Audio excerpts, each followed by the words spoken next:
গত সরকার যেভাবে জুলুম করে জুলুমের রেজাল্ট পেয়েছে আল্লাহ পাকের হুকুমে, তারা দেশ ছেড়ে দাদুর বাড়ি পালাইছে।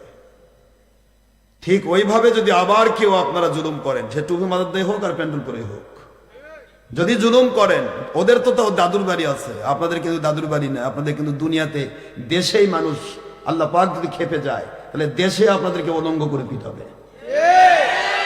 এই জন্য জুলুম বন্ধ করবেন। আল্লাহু আকবার ওয়ালিল্লাহিল হামদু ওয়াসসালাতু ওয়াসসালামু আলা রাসূলিল্লাহি বিসমিল্লাহির রাহমানির রাহিম।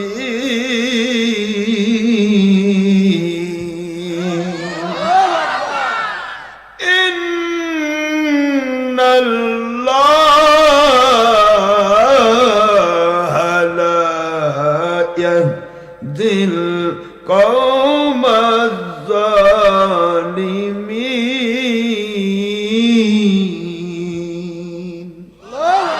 আল্লাহ পাক বলেন, আমি জালেমদেরকে কখনো হেদায়েত নামক নিয়ামত দেই না।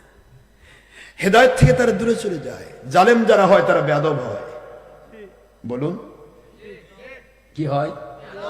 বেয়াদব। বেয়াদব মাহরুমে গাস্ত আজ লুৎফে রব। বেয়াদব আল্লাহর রহমত থেকে বঞ্চিত হয়ে যায়। বেয়াদব অহংকারী হবে, বেয়াদব হিংসুক হবে, বেয়াদব দেশ জাতি ইসলামের ক্ষতি করে নিজের হামসা ভরাবে, বেয়াদব অহংকারী হবে, বেয়াদব জালেম হবে, বেয়াদব মিথ্যাবাদী হবে, বেয়াদব আল্লাহ পাকের রহমত এবং হেদায়েত থেকে বঞ্চিত হয়ে ফেরাউন নমরুদের মতো জাহান্নামে যাবে। নাউজুবিল্লাহ। এই জন্য আমরা যেন বেয়াদব না হই। মনে থাকবে বাবারা।